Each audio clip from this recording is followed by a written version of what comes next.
Yes, hello guys. Magandang araw po sa inyong lahat. Ito po si Annie Sipcon at ngayon po ay bigyan natin ng reaksyon. Ito po ay opinion ko lamang. Kanya-kanya po tayong opinion dito sa pinahayag nga ni Zaldico 1 hour ago. At tingnan nyo po kung magkakapareho tayo ng opinion. So, i-play natin ang video ni Zaldico na kanyang pinadala at ipinost, no? So, I think, bago natin, teka lang. Ipinost niya ito. So,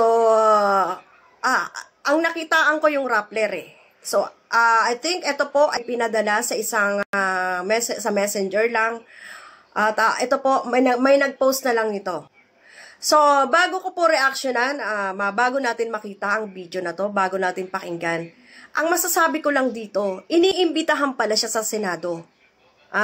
Through Zoom. Kasi ayaw nga niya umuwi eh. Di ba pinapauwi ito? Ayaw nga niya umuwi. Iniimbitahan pala siya sa Senado through Zoom. Bakit hindi siya nagsalita sa Senado sa Zoom? Imbes na nagsalita pala siya, ang ginawa niya ay nagpahatid siya ng video or nagpasa siya ng video para maipakalat sa social media. Bakit? Kasi sa Senado po ay may oath. Mag-raise siya ng oath para sa kanyang mga sasabihin kung truth man ito or lies. Mananagot siya pagka nagsinungaling siya, di ba? Kasi mag-oath taking siya dyan eh. Mag-oath. Na I swear na tama yung sasabihin ko. Totoo yung sasabihin ko. Walang kasinungalingan.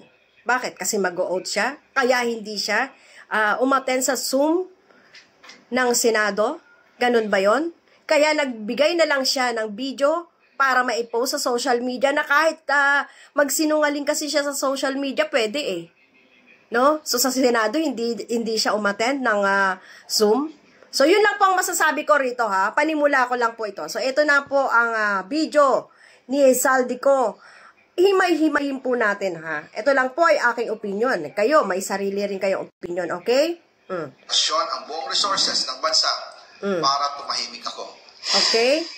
That he will shoot me if I will talk. Gagamitin ako bilang panakimbutas sa kanilang kampanya laban sa korupsyon. Hindi na ako mananahimik, ilalabas ko ang lahat ng katotohanan. May resibo, may ebidensya, at may pangalan. Okay. So, ito para sa bawat Pilipino.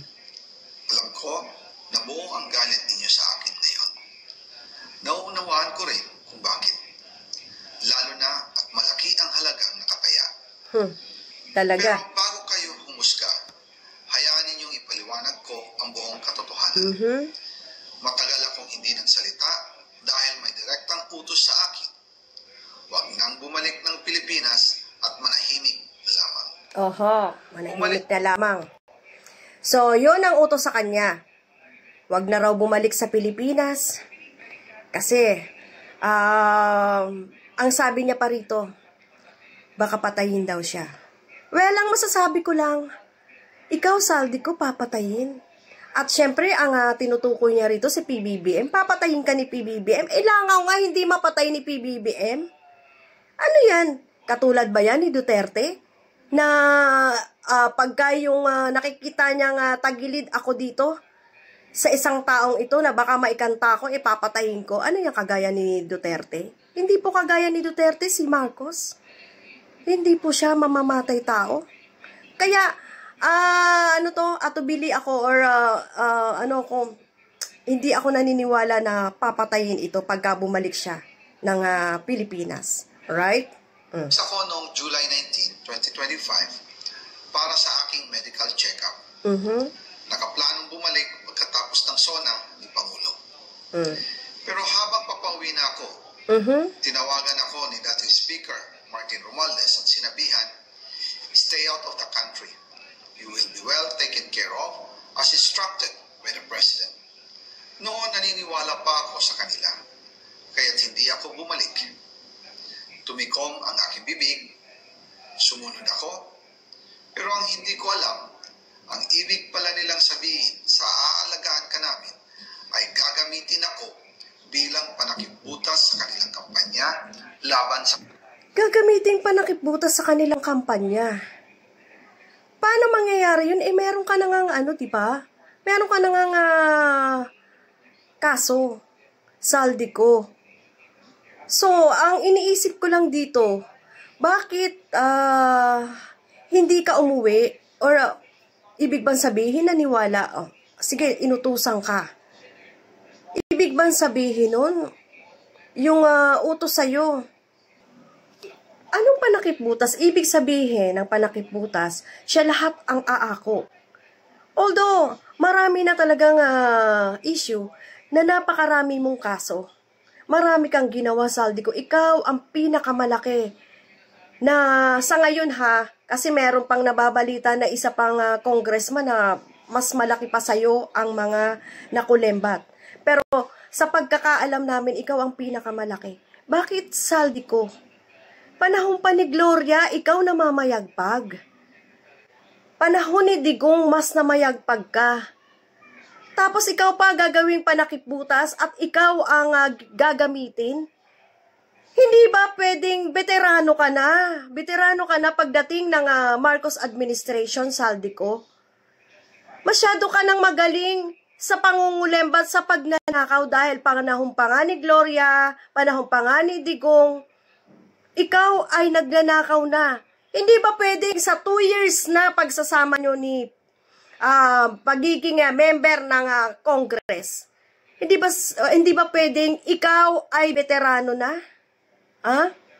Yun lang ang masasabi ko veterano ka na, Saldi ko. Tapos, hindi ba pwedeng sila PBBM at Romualdez ay amateur lang? Sila ang tinuturuan mo dito. Tapos sila ngayon ang sinasabi mong mastermind? Hindi ba pwedeng ikaw ang mastermind dito, Saldi ko? Kasi namayagpag ka na sobra-sobra na. Ilan ang helicopter mo? Mas marami ka nga pangang helicopter kaysa sa Pangulo di ba? Korupsyon. Ginawa nila akong poster boy ng kanilang sariling kasinungalingan. Ngayon, hindi na ako mananahimik. Ilalabas ko ang lahat ng katotohanan. May resibo, may ebidensya, at may pangalan. Tama naman yan. Yan, saka pagsasalita mo ngayon, dapat talaga may resibo ka, may ebidensya ka. Dahil hindi namin yan na iti-take isa pa. Bakit part 1 lang to? Kung sa Senado ka nagsalita, dapat tuloy-tuloy na to kaso, mag-o-out ka nga lang doon na pagka nagsinungaling ka doon, ay mayayari ka. Kaya dito ka na lang sa social media nagngangawa. Sabi nga ni Gatchalian, umuwi ka dito. Marami namang nagpapauwi sa'yo dito at isinasangkalan mo ang Pangulo na ayaw ka pauwiin. Ganun ba? Di ba, may nasabi ang Pangulo na umuwi ka rito. Sabi pa nga ni Atty. Claire Castro na umuwi ka dito. At malapit na ang iyong warrant. Alam mo, Harry Roque the second ka na ngayon na kung ano-anong sinasabi nyo dyan. Makapagtago lang kayo sa ibang bansa kung ano-anong sinasabi nyo na ikakasira ng Pangulo. At isa pa, diba, sinasabi ni Atty. Claire Castro na walang kinalaman ang Pangulo. Malinis ang Pangulo. Sino ba sa amin sino ba sa inyo pala ang paniniwalaan namin? Ikaw, Saldi ko, o si Atty. Claire Castro? Or ang Pangulo? Kasi si Atty. Claire Castro at ang Pangulo, iisa yan. So sino ang paniniwalaan namin? Diba? Na puro kayo fake news. Hindi ba friend ka ni Sara? Meron kayong magkasama kayo ni Sara? Hindi ba pwedeng ito ay itinaon mo ngayong malapit na ang rally? Saldi ko, magaling ka tumiming Magaling ka tumiming. Tiniming na nga sana sa Senado para lahad mo na lahat doon. Kaso, wala Ginanyan mo. Kaya, nagsisinungaling ka. Okay? Wala ito nung tumawag si Sekmina paandaman sa akin nung nag-umpisa ang BICAM process last year, 2024. Ang sabi niya, katatapos lang ng meeting nila ni Pangulo at may instructions na mag-insert or magpasok ng 100 billion worth of projects sa BICAM. At sinabi pa ni Sec Mina, you can confirm with Yusek Adrian Bersamin. Ibig sabihin, nag-i-insert ang Pangulo? Eh kung nag-i-insert ang Pangulo, bakit niya pa ibinulgar itong flood control na to? Madadamay din naman siya dito. Sobrang nakakahiya sa Pangulo. Kay PBBM, kung talagang nag-i-insert siya rito, it's nonsense. Kung siya mismo ay nagnanakaw dito, sobrang nakakahiya. Tsaka, ayan po ang laging bukang bibig ng mga DDS, mga magnanakaw. Isa pa, sabi ni Amy Marcos, merong malaking pasabog ang isang matinding sangkot dito. Si Amy Marcos nagsalita nung isang araw. At may paligoy-ligoy pa siya. Ikaw ba yun, Saldico? Ikaw ba yung sinasabi ni Amy Marcos na merong pasabog na sasabihin? Siguro nga, ikaw nga yun. Kasi wala namang ibang matinding magnanakaw ang magsasalita. Sino ba ang matinding magnanakaw ang magsasalita? Ikaw lang naman eh. Saldico? Dahil magkasama sila sa meeting ni Pangulong BBM noong araw na yon. Tinawagan ko po agad si Yusek Adrian Bersamin at tinanong ko kung may instruction nga ba ang Pangulo na magpasok ng 100 billion during their meeting. Ang sabi niya ay totoo nga po.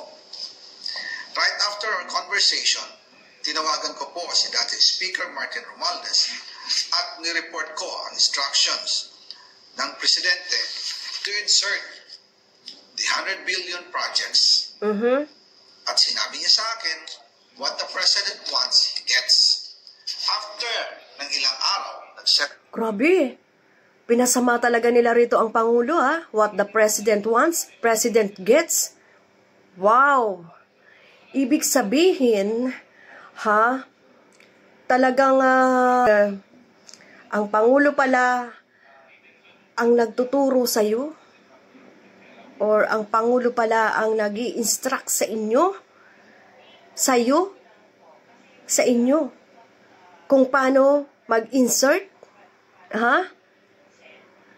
It's nonsense. Nonsense talaga. Mag-i-insert ang Pangulo?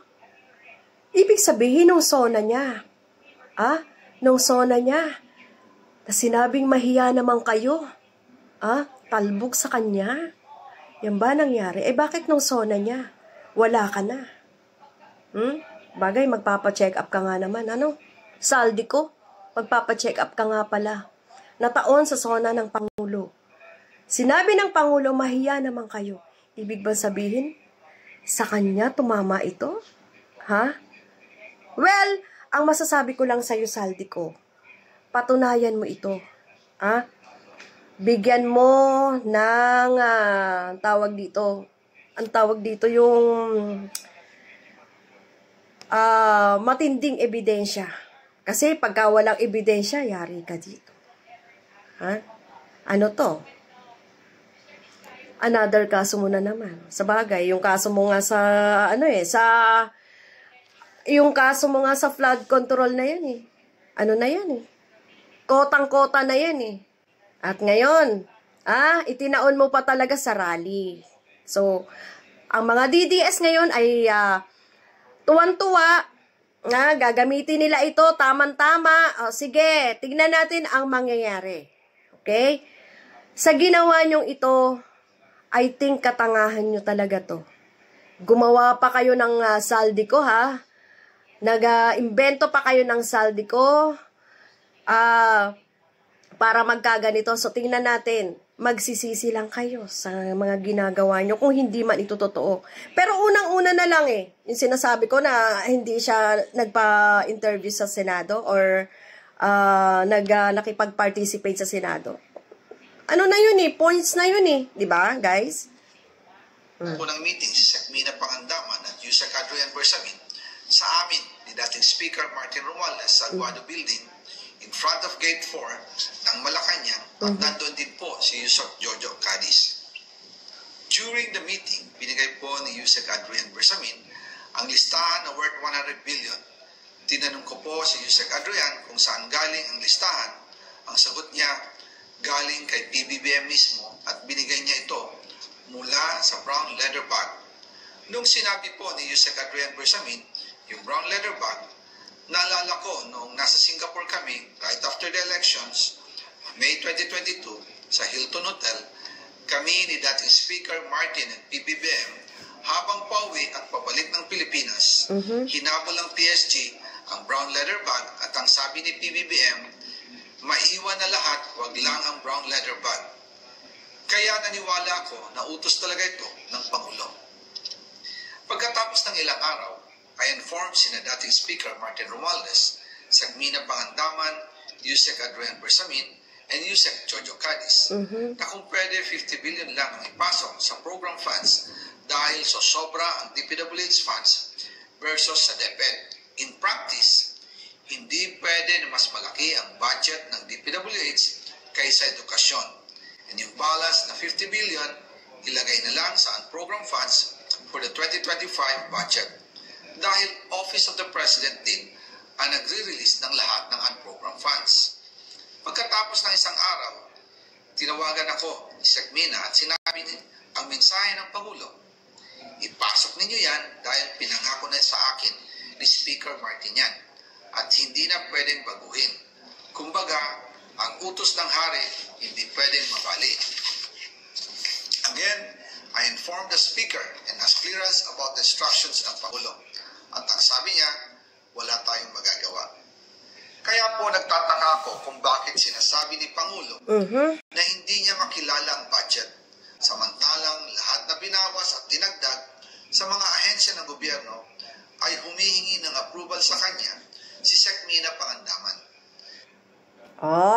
Yabangan ng part 2. O yun, no? So, ibig sabihin pala, ang insertion pala ay alam ni PBBM.